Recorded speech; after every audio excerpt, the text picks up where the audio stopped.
તો એક તરફ સરકાર આદિવાસી બાળકોના શિક્ષણની ચિંતાના મોટા દાવા કરી રહી છે, ત્યારે આ દ્રશ્યો આ દાવાને પોકળ સાબિત કરી રહ્યા છે। વાત છે છોટાઉદેપુરના નસવાડી તાલુકાના અંતરિયાળ ગામોની, જ્યાં ખોડિયા ગામે પ્રાથમિક શાળાની દયનીય હાલત છે। બાળકોને ભણવા માટે પૂરતા ઓરડા પણ નથી, છતના પતરા પણ ઉડી ગયા છે, જેથી બાળકો પણ ભયના ઓથાર નીચે અભ્યાસ કરી રહ્યા છે। એટલું જ નહીં, શાળામાં એક જ મહિલા શિક્ષક છે, જે 1 થી 5 ધોરણના તમામ બાળકોને ભણાવે છે, અને એ પણ 1-2 મહિના નહીં, પરંતુ છેલ્લા 1 વર્ષથી એક જ શિક્ષક તમામ બાળકોને અભ્યાસ કરાવે છે। બાળકો પર પૂરતું ધ્યાન પણ નથી આપી શકાતું। ગરીબ આદિવાસી બાળકો સાથે જાણે અન્યાય થતો હોય તેવું લાગી રહ્યું છે। શાળામાં એકલી જ છું। એક બેન હતા, જ્યારે હું અહીં આવી એટલે છૂટા થઈને જતા રહ્યા, અને બાળકોની સંખ્યા બાલવાટિકાથી ધોરણ 5 સુધીની સંખ્યા લગભગ 45 છે। એટલે હું એકલી હોવાને કારણે અત્યારે છોકરાઓને પૂરતો ન્યાય આપી શકતી નહીં।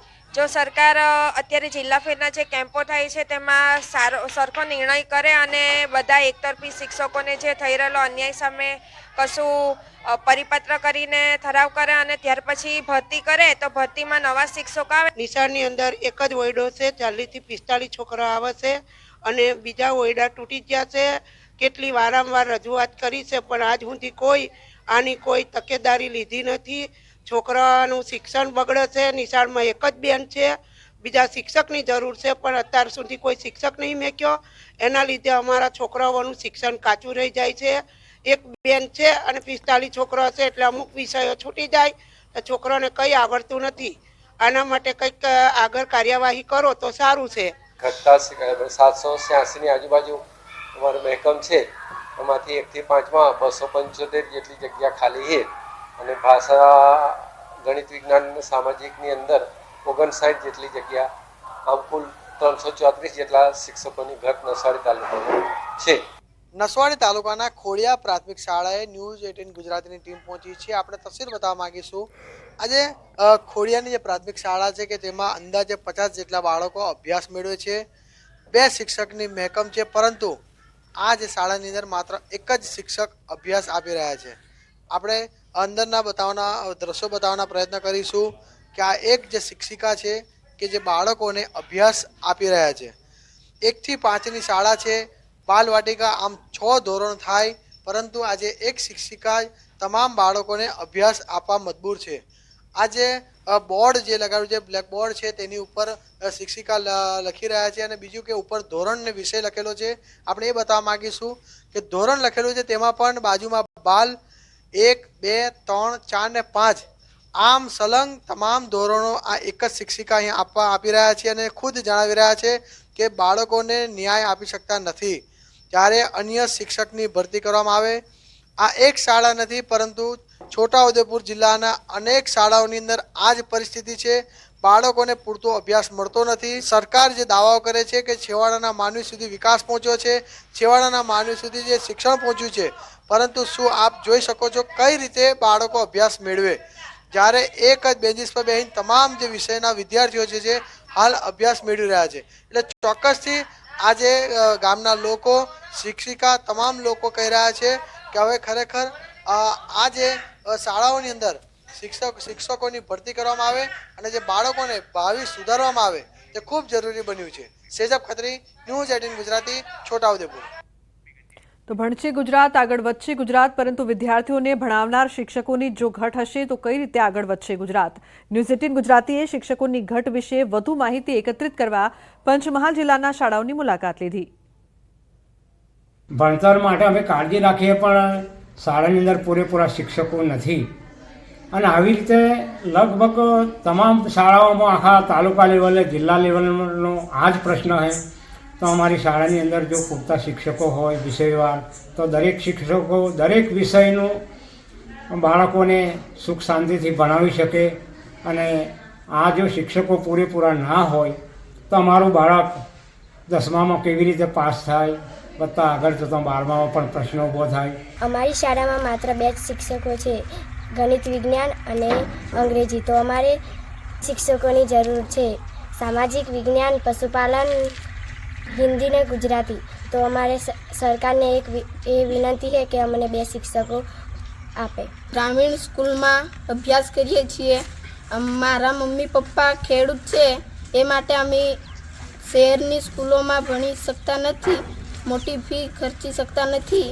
એ માટે સરકારને નિવેદન છે કે અમને 2 શિક્ષકો અપાવે. અખિલ ભારતીય રાષ્ટ્રીય શૈક્ષિક મહાસંઘ દ્વારા બાળકોના હિતમાં બાળકોના ભણતરને નુકસાન ના થાય તે અનુસંધાનને ધ્યાનમાં રાખી બીજી પણ સરકારને માગણી કરી છે કે અત્યારે 31/10/2024ના રોજ જે શિક્ષક મિત્રો નિવૃત્ત થયા છે તેમજ અત્યારના ચાલુ વર્ષના સમય દરમિયાન જે વર્ગ વધારાની મંજૂરી આપી છે એવી જગ્યાઓ પણ શિક્ષકોની જગ્યા બાકી છે, તો એવી જગ્યાએ જ્ઞાન સહાયકોની ફાળવણી કરવી એ પણ અખિલ ભારતીય કક્ષાએથી માગણી કરવામાં આવી છે. જ્ઞાન સહાયકની ભરતી કેન્દ્રીય લેવલથી કેન્દ્રીયકૃત રીતે સરકાર શ્રી કરે છે, તેમાં ઘણા બધા જિલ્લાઓ દૂરના શિક્ષક મિત્રો આવતા હોવાથી હાજર પણ થતા નથી.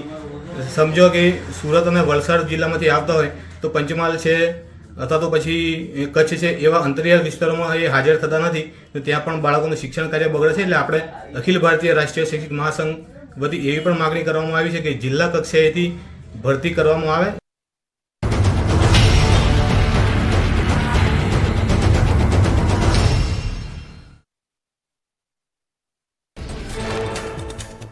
સાબરકાંઠામાં જોખમી સવારીનો વિડીયો વાયરલ થયો. નજીવા ભાડા માટે વાહન ચાલકે મુસાફરોના જીવને જોખમમાં મૂક્યો.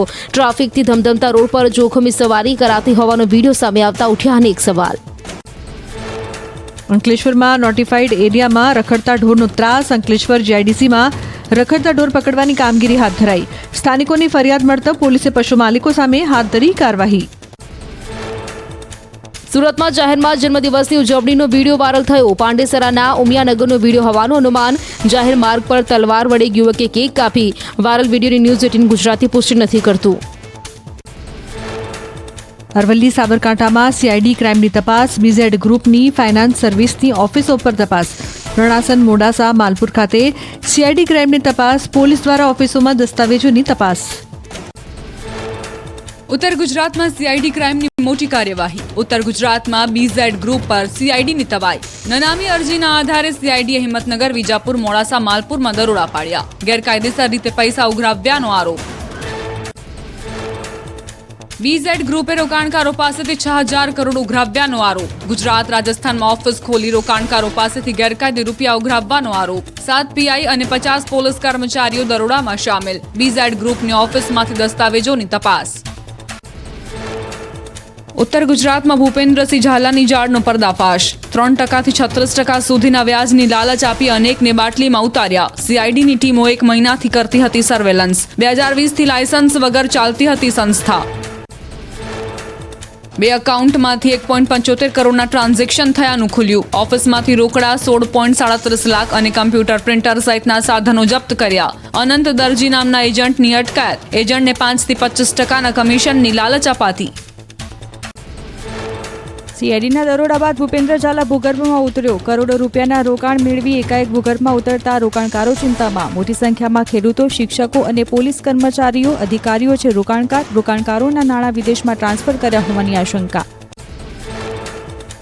ભૂપેન્દ્ર ઝાલાએ લોકસભાની ચૂંટણીમાં અપક્ષ ઉમેદવારી કરી હતી. ધાર્યો માહોલ નહીં જામતા ઉમેદવારી ફોર્મ પરત ખેંચ્યું હતું. ઇન્કમટેક્સ રિટર્નમાં માત્ર 17.94 લાખની આવક દર્શાવી હતી. ઉમેદવારી ફોર્મ સાથે એફિડેવિટમાં દર્શાવ્યા હતા આવકના આંકડા. સીઆઈડી ક્રાઇમના દરોડા બાદ બીઝેડ ગ્રુપની તમામ પ્રકારની ઓફિસો બંધ જોવા મળી. હિંમતનગરમાં બીઝેડ ટ્રેડર્સ ખાતે વિવિધ ઇલેક્ટ્રોનિક ચીજવસ્તુઓ મળતી હતી. કયા પ્રકારના ઇલેક્ટ્રોનિકની વસ્તુઓ મળતી હતી તે અંગે તપાસ તેજ. અરવલ્લીમાં બીઝેડ ગ્રુપ પર તવાઈ બાદ બંધ થઈ ફાઇનાન્સ ઓફિસ. 15 દિવસ પહેલા જ ખુલેલી એક્સોન ફાઇનાન્સ લિમિટેડ બંધ. સીઆઈડીની તપાસ બાદ બંધ જોવા મળી ઓફિસ.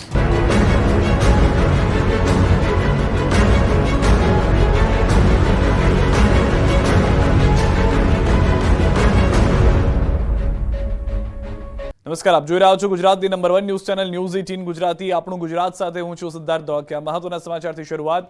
બીઝેડ ગ્રુપે ઉત્તર ગુજરાતના લોકોને 6000 કરોડનો ચૂનો લગાવ્યો છે. બીઝેડ ગ્રુપના ભૂપેન્દ્રસિંહ ઝાલાની જાળમાં અનેક ફસાયા. સીઆઈડી ક્રાઇમની મોટી કાર્યવાહી. રાજ્યમાં વધુ એક મસમોટું કૌભાંડ સામે આવ્યું છે. સાબરકાંઠા અને અરવલ્લીમાં મોટા પાયે ચાલી રહેલી પોન્ઝી સ્કીમનો સીઆઈડી ક્રાઇમે પર્દાફાશ કર્યો. ગુજરાતનું સૌથી મોટું સ્કેમ કરનારા બીઝેડ ગ્રુપ પર સીઆઈડીની તવાઈ છે. બીઝેડ ગ્રુપના એજન્ટોની ઓફિસ પર સીઆઈડીની જુદી જુદી ટીમોએ દરોડા પાડ્યા. હિંમતનગર, વિજાપુર, મોડાસા, માલપુર, વડોદરામાં દરોડા પાડ્યા. તપાસ દરમિયાન કમ્પ્યુટર, લેપટોપ, કેશ વાઉચર અને વિવિધ દસ્તાવેજો મોટા પ્રમાણમાં મળી આવ્યા. આ સાથે જ 2 બેંકના એકાઉન્ટ મળી આવ્યા, જેમાં એક એકાઉન્ટમાં 175 કરોડ રૂપિયાના વ્યવહાર મળી આવ્યા. આ કંપનીએ પોન્ઝી સ્કીમ થકી રોકાણ કરાવી 6000 કરોડનું કૌભાંડ આચર્યું. સીઆઈડીની તપાસ બાદ બીઝેડ ગ્રુપનો સીઈઓ અને સાબરકાંઠા જિલ્લાના વાવડીમાં રહેતો ભૂપેન્દ્રસિંહ ઝાલા ભૂગર્ભમાં ઉતરી ગયો. આ સ્કીમોમાં અનેક લોકોના રૂપિયા લાગેલા છે. બીઝેડ ગ્રુપના એજન્ટો દ્વારા વિવિધ વિસ્તારોમાં ઓફિસો ખોલીને લોકોને ઊંચા વ્યાજની લાલચ આપી પોન્ઝી સ્કીમમાં રોકાણ કરવામાં આવ્યું. કંપની દ્વારા રોકાણકારોને માસિક 5% લઈને 35% સુધી વળતરની લોભામણી જાહેરાતથી લલચાવવામાં આવતા હતા. ગુજરાત, રાજસ્થાનમાં ઓફિસ ખોલી લોકોને છેતરતા હતા. મહત્વનું છે કે કૌભાંડીઓ લોકસભા ચૂંટણી 2024માં સાબરકાંઠા બેઠક ઉપર અપક્ષ ઉમેદવારી નોંધાવી, જોકે બાદમાં તેણે ફોર્મ પાછું ખેંચ્યું હતું. હવે રેલો આવતા અંડરગ્રાઉન્ડ થઈ ગયો છે, પરંતુ ફરી એકવાર લોભિયા હોય ત્યાં તુતારા ભૂખ્યા ન મરે તે કહેવત સાચી પડી છે. જૂનાગઢ ભૂતનાથ મંદિર મહંતના પત્રને લઈને મહંત હરિગીરી એસપીને મળ્યા. લેટર મામલે સંપૂર્ણપણે તપાસ કરવા માંગ કરી. અંબાજી મંદિરના મહંત તનસુખગીરી બાપુના બ્રહ્મલીન થયા બાદ ભવનાથ ક્ષેત્રમાં એક બાદ એક મુદ્દાને લઈને સાધુ